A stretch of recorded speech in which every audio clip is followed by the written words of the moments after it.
Jesus basically predicts and gives them a prophecy that not one stone of the temple will be upon another. And of course, that would be fulfilled some 40 years later.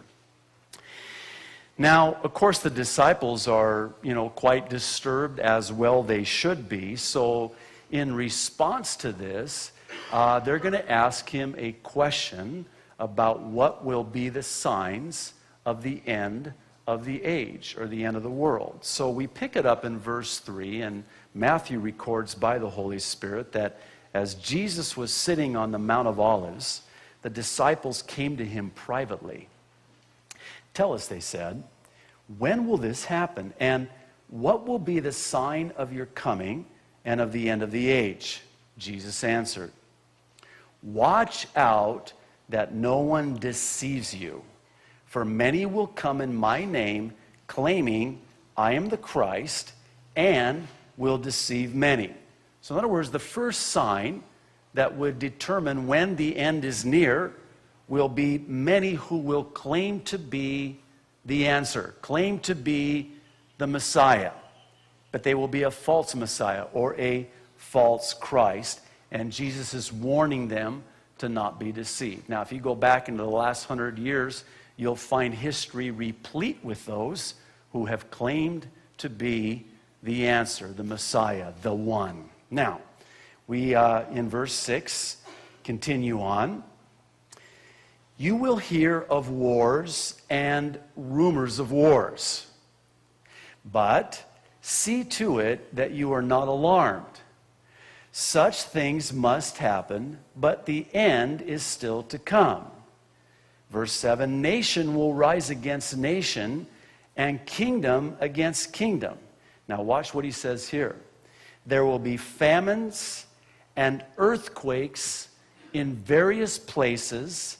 All these are the beginning of birth pains." Now, if you have a King James version of the Bible, that's okay. You're still heaven-bound and saved. That was pretty bad. No, I love the King James. I use the King James often in my studies, but I have a problem with the King James in translating this verse, because it will say there in your King James Bible the beginning of sorrows, and you'll lose it completely. See, in Old Testament, in Old King James language, sorrows was synonymous with birth pains. See, if you translate it as the NIV does and some of the other contemporary translations, you'll read birth pains there, as we just did, and that changes the whole complexion of the prophecy. Why? Because what do we know to be true about birth pains? Birth pains come in greater frequency, and they come with a greater intensity. So if you say just sorrows there, it's lost in the translation, if you will. See, this is what the Apostle Paul would echo in many of his letters. He would say that these would be like birth pains, like a woman travailing in labor.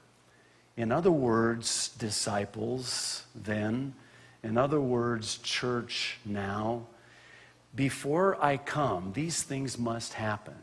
Not only will these things that I'm listing here happen, Jesus would say, but they're going to happen with greater frequency and greater intensity, as he likens it unto a woman in labor with labor pains. Now, I've been teaching Bible prophecy for many years now, and on the mainland, I've taught Matthew 24 many times. Sometimes I've wished I could have gone back and retaught it a different way, because I completely botched it. And I'm glad it was there and not here. Now, having said that, there have been those who have questioned this Olivet Discourse, as it's called, and brought into question the increasing of earthquakes in terms of frequency and intensity. Now, I'm just going to give you a short answer to how I treat Bible prophecy, especially when I'm in the Gospels and it's coming from my Jesus. I find in the Scriptures that Jesus meant what he said and said what he meant. There's no riddle here. There's no ambiguity here. I mean, earthquakes are earthquakes, and they will happen in various places, and they will come with greater frequency and greater intensity. Okay?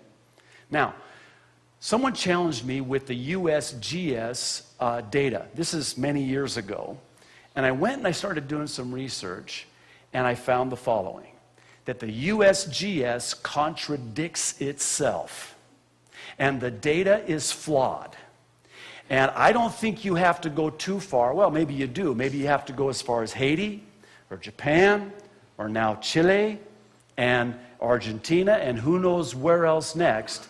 But listen, earthquakes are happening, and they are happening with greater frequency, and they are happening with greater intensity, just exactly as Jesus said they would. Okay? Now, I believe that Jesus not only describes earthquakes as being a sign of his soon return, but he also describes the tsunamis that will follow. Consider Luke's gospel, the 21st chapter. If you would, please turn there. Matthew, Mark, Luke. The third gospel, the third book over. Luke 21. Verses 25 through 28. Again, I'll read out of the NIV.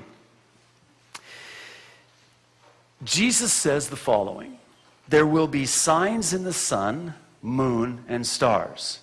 On the earth, nations will be in anguish and perplexity. Why? There'll be an anguish and perplexity at the roaring and tossing of the sea.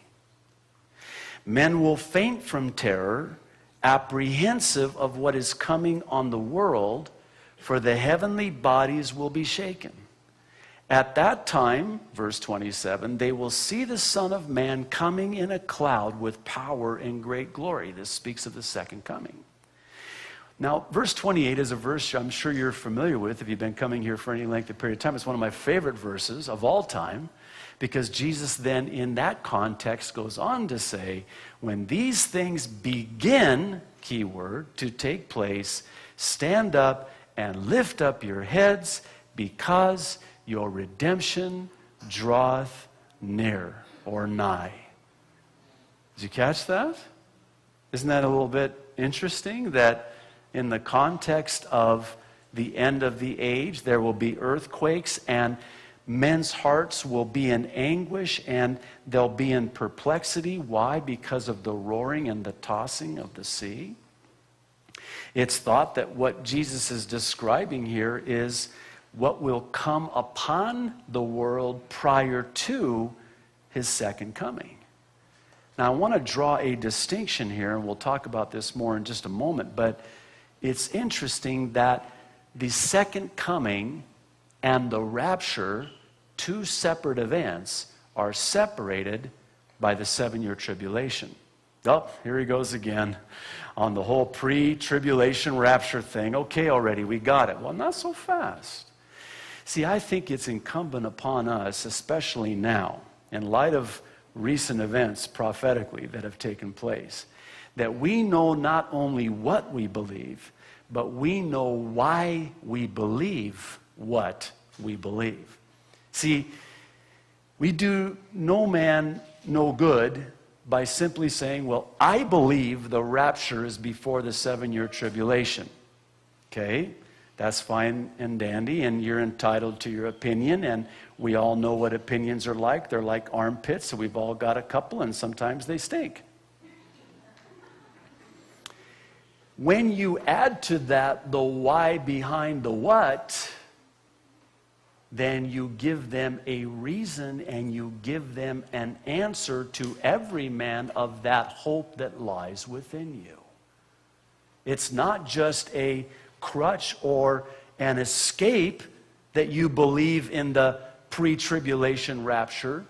And I know many of you have come under fire, if I can say it like that, from well-meaning Christians who have challenged you on your pre-tribulation rapture belief, as if to say that, well, you just want to escape.